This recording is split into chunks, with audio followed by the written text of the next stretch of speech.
So hello guys, I tried Stoicism for 30 days and no, I'm not become a monk or emotionless person. I just want to share my experience how Stoicism changed my life and the way I act, the way I say, the way I just generally show my emotion. Everything just changed in my life. And if I can do this, I think you can do that too. Okay, so just watch this video start to end, and you will learn that you're literally gonna master your emotion and you just know how to not suppress your emotion and literally just master your emotion. So watch till the end. Okay, so I am gonna tell what is stoicism for that people who just don't know what is stoicism. Okay, तो स्टोटिज्म क्या होता है? स्टोटिज्म एक Greek philosophy है जहाँ जो आपको सिखाती है कि आप कैसे यू नो उन चीजों पे फोकस कर सकते हैं जो आपके कंट्रोल में, rather देन उन चीजों पे जो आपके कंट्रोल में नहीं है। क्योंकि हमारी लाइफ में क्या होता है कि हम 70 तरह की चीजों को सोचते हैं जो हमारे हाथ में नहीं भी है। तो ये जो प्रैक्टिस है वो आपको सिखाती है कि आप उन चीजों को कंट्रोल करने की बजाय आप उन चीजों पे ध्यान दें जो आप चीज कंट्रोल कर सकते हैं। No, it's not about suppressing your emotion. This practice does not revolve around this. ये कहीं ना कहीं आपको प्रैक्टिस सिखाती है कि आप अपने इमोशंस को मास्टर्स कैसे करें, how to act your emotion, how to handle your emotion in certain ways. So yeah, that's whole the point of this philosophy.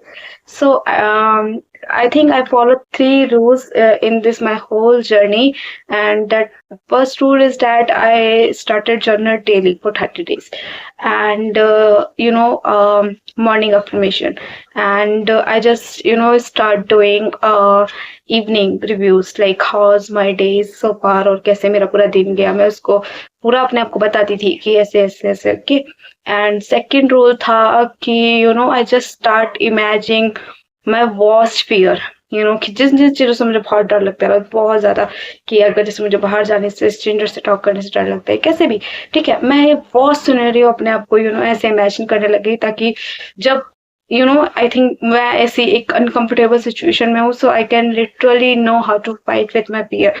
सो ये overall practice is daily. And the third thing is that I just avoid small luxuries.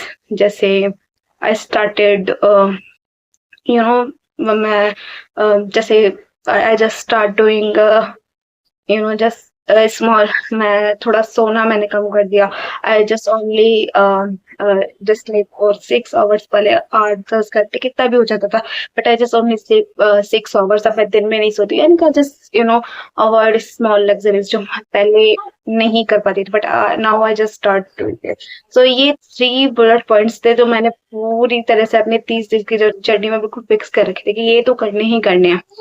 And now I'm going to tell you about my whole journey by week. ठीक है, कि कैसे एक week में मुझे feel हुआ, कैसे दूसरे वीक में मुझे फील हुआ, तीसरे चौथे, and how my whole 30 days went. मतलब just listen this. So the first week is just so harsh, like what a uncomfortable week मैं कहूँगी. तो पहले वीक में I think I just start noticing my small habits. जैसे मुझे छोटी छोटी चीजों पे इरिटेशन हो जाती थी. I just doom scrolling, okay, and मैं देखती जा रही थी, कुछ अगर मैं देख रही हूँ तो मैं उसको रिपीट देख रही थी, कुछ भी नया नहीं कर रही थी. I just start focusing on my tiny things. और स्टोटिज्म ने मुझे आई थिंक एक टाइम पे मुझे एक क्वेश्चन अपने आप से करना सिखाया कि Komal, is this control, you can just control this thing or not. And most of the time ही answer it was not. I just can't control. तो ये मोस्ट ऑफ द टाइम से ये रहता था. सो पहले क्या था, मैं ये चीज करती जाती थी और मैं अपने आप को कोई लिमिट नहीं देती थी, मैं अपने आप से कोई क्वेश्चन नहीं पूछती थी. Is something that gonna worth it, मैं क्यों कर रही हूँ ये, कोई मेरे को गॉना वर्थ इट और नॉट, और ये कोई चीज मुझे एक अचीवमेंट देगी या नहीं लाइफ में, मेरे को ऐसा कुछ नहीं था. लेकिन after this practice I think I started asking question to myself that okay, it's gonna worth it or not. And that questioning thing is literally मेरे को बहुत कंट्रोल हुआ, एक डूम स्क्रॉलिंग में, एंड जैसे छोटी छोटी बातों से इरिटेट हो जाती थी। I started questioning my self. तो आफ्टर रिस्पेक्टिंग, जब मैं अपने आप से क्वेश्चन करती थी, माई emotion just start, I just started my understanding my emotions, that okay, this is not it's something ki to hyperize, just little irritation, and okay, just साफ कर दे, या just do this thing, it's not something, तो कोई इतना over react करने की जरूरत नहीं है, ठीक है। तो वो चीज पहले जो महसूस थी, आफ्टर स्टार्टिंग प्रैक्टिस, बिल्कुल भी मेरे बिल्कुल सोचना बंद हो गया, एंड दैट्स रियलाइज कि हाँ, मैं जो करती थी वो काफी ओवर रिएक्शन होता था। And after certain practice, I think वो बहुत हद तक कम हो गया। छोटी छोटी चीजों पे इरिटेट होना, छोटी छोटी बातों से लड़ना लोगों से, वो बहुत हद तक कम हो गया। सो ये मेरा पूरी होल वीक की लर्निंग थी कि इस वीक में मैंने अपने इमोशंस को अंडरस्टैंड करना सीखा कि how I act and how I just behave, of course like it's just terrible. Of course पहला वीक थोड़ा सा अनकंफर्टेबल ही था, ऑफ कोर्स आप कह सकते हैं। So okay so second week था पूरा डिटैचमेंट का, और ये अब तक बहुत चीज़ें सही हो गई थी। नाउ आई अंडरस्टैंड कि हाउ विल लैक, तो काफ़ी हद तक चीज़ें मेरे हिसाब से सही हुई थी। Not too difficult, I am just in mid, इतनी भी सही नहीं हुई थी, बट या 20% काफ़ी हद तक मेरे हिसाब से वो चीज़ें सही हो गई थी।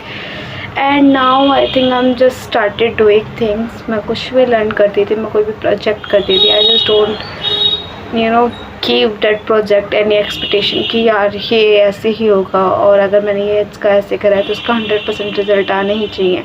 मैंने किसी भी चीज़ से एक्सपेक्टेशन लगाना बंद कर दिया था इस टाइम तक, और believe me this works like a magic.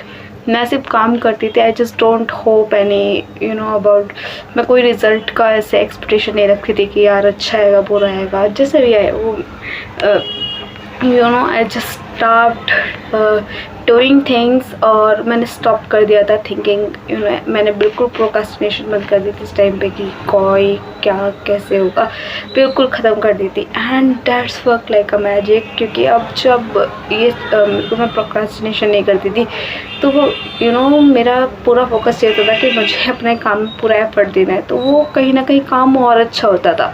जो पहले मैं 50% अपना काम कर पाती थी, because I am just struggling to think about कि यार अगर ये अच्छा नहीं हुआ तो ये बेकार हो जाएगा। जो ज़्यादा मैं थिंकिंग करती थी वो आफ्टर दिस अटैचमेंट बिल्कुल कम हो गई थी। तो या मेरे लिए अब तक सेकेंड वीक के बाद लाइक 30 to 40% मेरे इमोशंस मुझे समझ में आ गए थे, और आफ्टर अटैचमेंट मैं कहूँगी मेरे बहुत काम हद तक, बहुत प्रोजेक्ट मेरे हद तक बहुत सही जाने लग गए थे, क्योंकि प्रोक्रेस्टिनेशन बंद हो गया था, थिंकिंग बंद हो गया था। तो कहीं ना कहीं मेरे एफर्ट्स ज़्यादा हो गए थे जो भी मैं काम करती थी, और वो चाहे किसी भी तरह का काम होता था।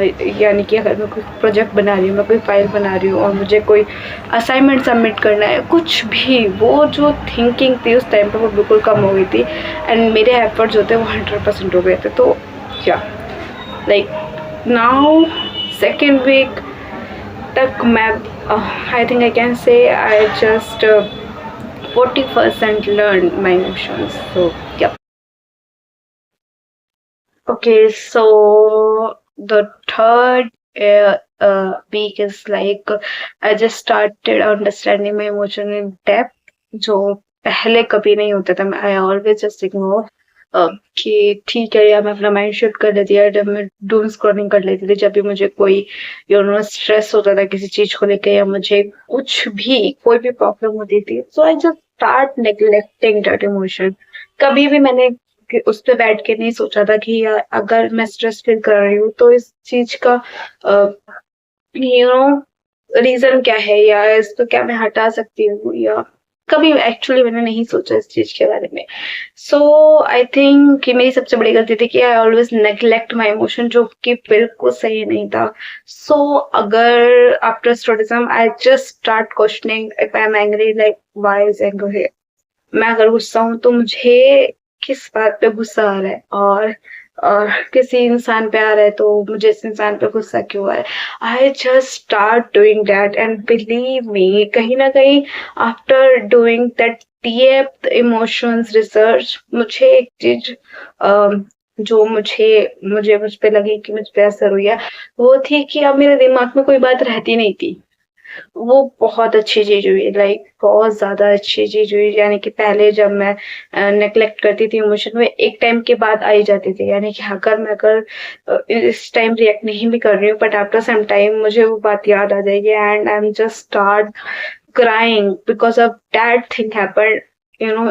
लाइक पता नहीं वो कब हुई होगी, और उस चीज को देख के मैं अब रो रही थी। वो चीज आई थिंक बहुत बहुत अच्छे से फिक्स हो गई इन थर्ड वीक, कि जब मैं अपने इमोशंस को डेप्थ में अंडरस्टैंड करने लगी कि अगर मुझे गुस्सा भी आ रहा है, मुझे स्ट्रेस हो रहा है, मुझे एंजाइटी हो रही है, या मैं किसी भी चीज को लेके डिप्रेस्ड हूँ कि यार okay this is not how gonna work, अगर क्यों नहीं हो रहा है, so I just make a list कि अगर ये चीज नहीं हो रही है तो इसके रीजंस क्या हैं, और जस्ट अंडरस्टैंडिंग कि ये चीज हो भी रही है तो किसकी, मेरी वजह से हो रही है, किसी और की वजह से हो रही है।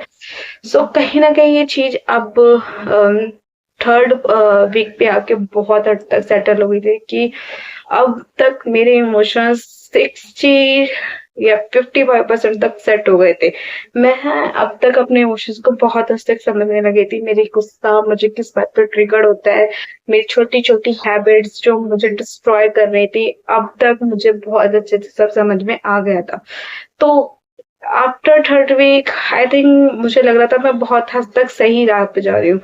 एंड आई थिंक जब आप कुछ अचीव कर लेते हो बहुत, तो आपको लगता है कि नाउ आई एम सेटेड। तो मेरा भी हाल वही था, 3 हफ्ते तक बिल्कुल ऐसे एक एफर्ट डालने के बाद अपनी लाइफ में मैं चौथे वीक के लिए तो बहुत एक्साइटेड थी, like how I am gonna just gonna just like ऐसे बस लड़ जाऊंगी फोर्थ वीक में and I am gonna put my like 100%। तो वो फोर्थ वीक वाला मोटिवेशन बिल्कुल अलग ही था। मैं बहुत एक्साइटेड थी फोर्थ वीक।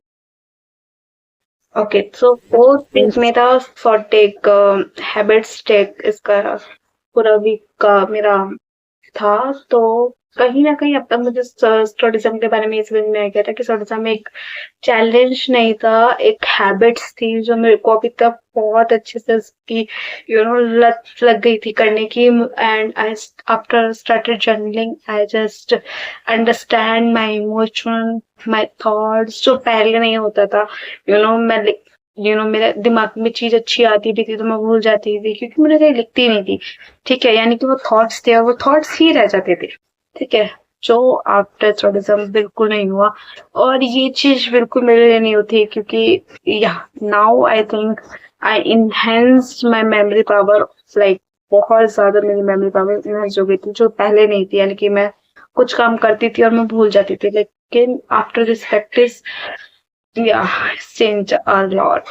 सो एक चीज थी, फोर्थ वीक में आके मुझे इतना समझ में आ गया था कि मेरे इमोशंस के साथ साथ मेरी हैबिट्स भी बढ़ रही है, और मेरे थॉट्स ओवरऑल मेरी मेरी मेमोरी, एंड कहीं ना कहीं मैं अपनी हर इम्परफेक्शंस पे काम कर रही हूँ। यानी कि जो मेरी हैबिट्स थी, जो जिन्होंने कहीं ना कहीं मेरे को स्ट्रिक कर रखा था अपने आप को ही समझने में, वो स्टोटिज्म के बाद कहीं ना कहीं अपने आप में एक मेरे को एक स्पेस दे रही थी ग्रो होने का। तो कहीं ना कहीं इस चैलेंज के बाद मुझे बहुत बिग समझ में आ गया था कि या दिस इज समथिंग जो मैंने पहले क्यों नहीं करा, वो मुझे या एंड आई थिंक मैं आपको बताना भूल गई कि वैसे तो मैं कोल्ड शावर ऑलवेज ही लेती हूँ।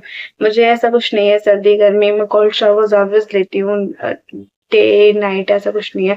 सो but if you are something want to try this challenge, I highly recommend start with a bullet point, like cold shower पे आप लेना जरूर, because it calms you, it just gives you like relaxation, जो बहुत बहुत आपको help करेगी। मैं तो ऑलवेज लेती हूँ, इसलिए मैंने इसको ऐड नहीं करा पॉइंट को। तो या